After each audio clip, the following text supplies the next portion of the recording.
I watch a video about the Ark of Covenant or something related to it. Let's watch this video. It's a video called Tracing the Sacred Bloodline. The elites are so obsessed with. And it's probably about the Ark of the Covenant, but let's see. Let's see what it's about. Welcome to another Tales of the Old World episode. My name is Andrew, and we're going to jump right in today because this one is nuts. Alright, so throughout human history, there have been many groups that were obsessed with keeping their bloodline pure. And many of them still do this to this day to some degree.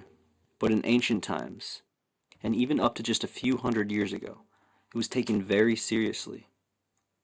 All the way back to the beginning of human history, the people who ruled over us were all from a specific genetic lineage. And this is still true to a large part today.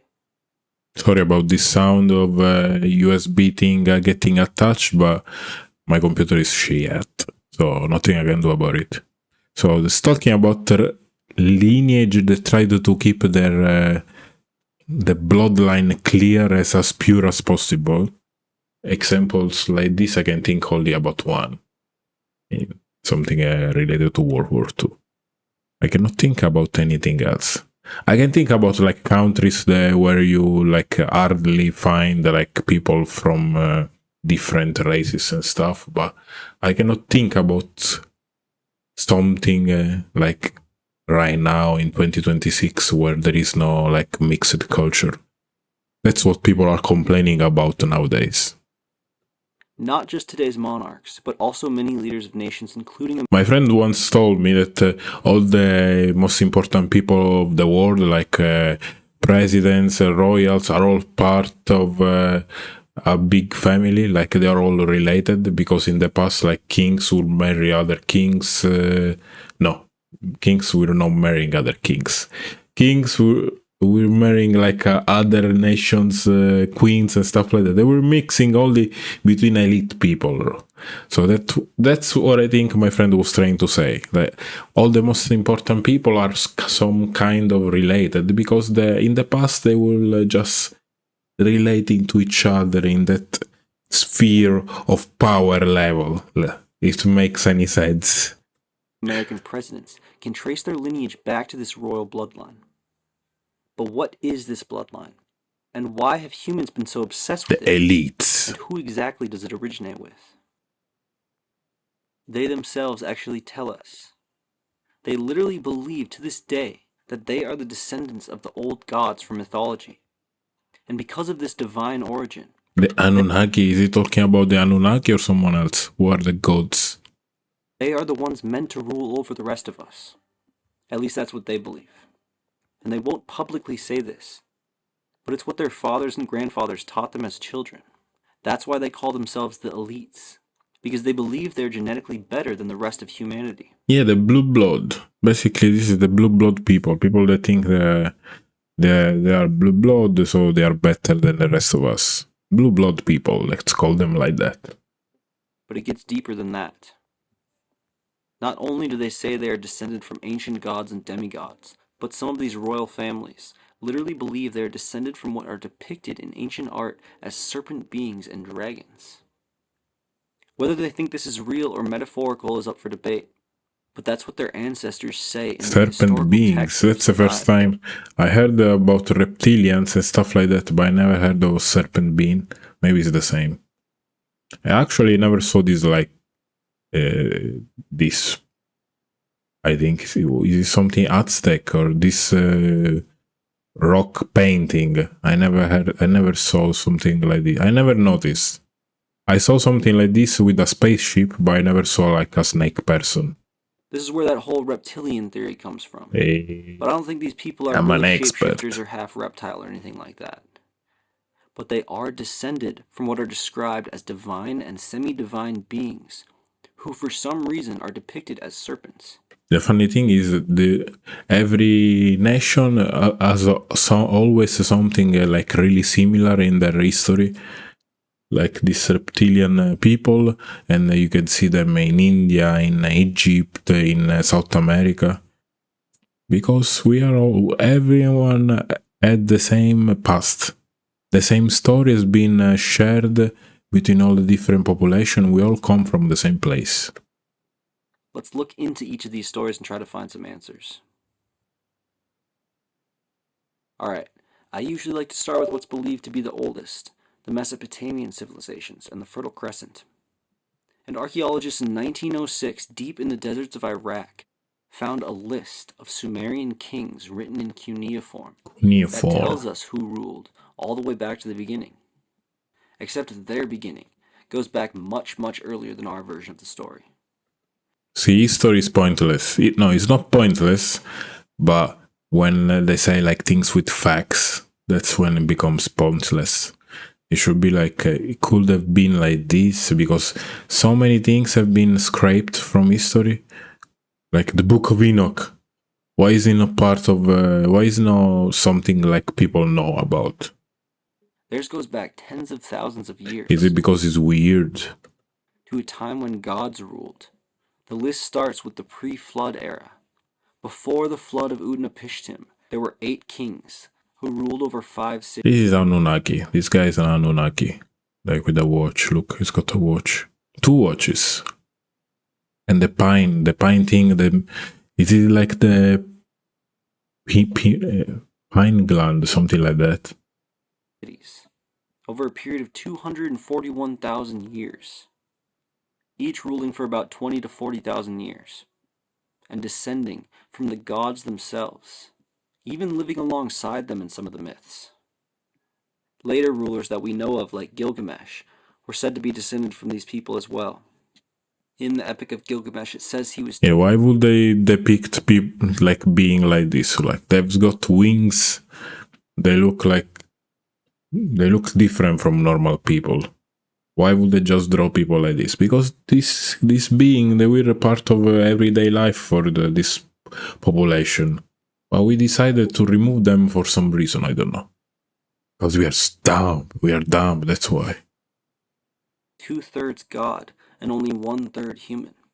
And there were a few rulers after him that claimed this as well, but then the power shifted hands and the divine bloodline was lost in Mesopotamia.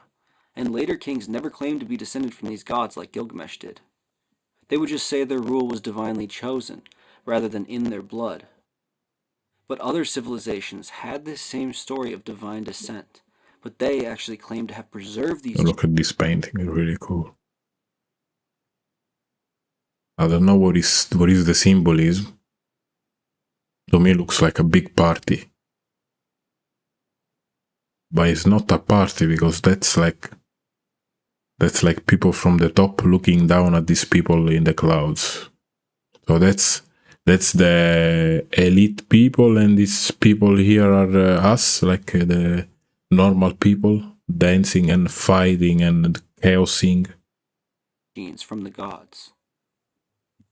In Egypt, we find a similar story. They too have an ancient kings list, and theirs began with the gods themselves. The god Osiris and his son Horus were the first 2 pharaohs, and the later kings claimed descent from these gods as well. They claim that lineage survived all the way until the Roman times, with Cleopatra VII, who many don't realize was extremely inbred for this exact purpose, but after her, the record of that bloodline was lost as well. She had a son, but he was executed by Augustus Caesar when he was only 17, so it's believed that the line ended there. However, there are some stories of earlier Egyptian royal families departing from Egypt during other times of conflict. One story from the Irish and Scottish lore claims that an Egyptian queen escaped to Scotland after the invasion from the Sea People and began... I never heard of this thing, Egyptian Queen Scotia. An Egyptian went to Scotland. In civilization there. There's not really a way to verify this, but many people, including the locals, believe this to this day. And there are some weird similarities between Gaelic and Egyptian civilization that people point out when talking about this theory. So maybe this is where the Scottish or Irish royal family came from, but more on that in a minute. We'll come back to Europe because the modern European royal family... Why would someone running away from a country become a royal family in another place? That's it's like, I don't know, some guy from Ghana that goes to Italy and he becomes a royalty of Italy. It's not going to happen, right?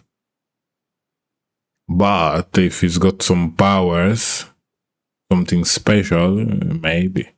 Or he brings something. Tie heavily into this. But for now, let's go east to India, where royals live not as leaders of nations, but of commerce, and don't run the country, but live as billionaires.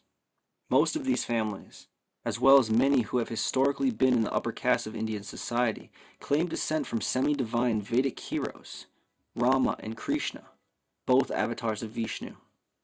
Yeah, but they are not. They don't look like different from us. Would they not look different from normal people if they had like something divine? Or is all about money? There are some families and tribes who Their claim bank account is divine. their ancestors weren't descended from these heroes, but they came from the Nagas, the serpent beings. Niggas? What? Nagas. Maybe niggas is like something that means divine. So like when you go to your brother, you say, oh, my nigga, you're my divine. Something like that. In Hindu mythology, a race of people said to be either part serpent in form or fully human, and associated heavily with serpents. There is a lot of snakes. And it's not only in India where we find this claim. In Southeast Asia, modern-day Thailand and Cambodia, What they the have hell? Devaraja, I never noticed or all these God. snakes. They also claim descent from gods like Shiva and Vishnu. The modern royal family of Thailand actually claims direct descent from Rama. But others, the Khmer kings, notably the ones who created Angkor Wat, claim descent from the Nagas, and you can see all the serpent symbolism in their art and architecture. But they too were eventually dethroned and their lineage Is it a lost. serpent or a Some say dragon? it still survives in the modern-day Cambodian royal family, but it also might have been completely lost hundreds of years ago. In Vietnam, their founding rulers are said to have descended from a dragon and a mountain fairy who sired 100 sons and daughters. 50 went to the mountains and 50 to the sea. And their written record states that these were the ruling dynasties of Vietnam. The modern-day Vietnamese royal family lost power in the 19th century, but their descendants do still survive to this day.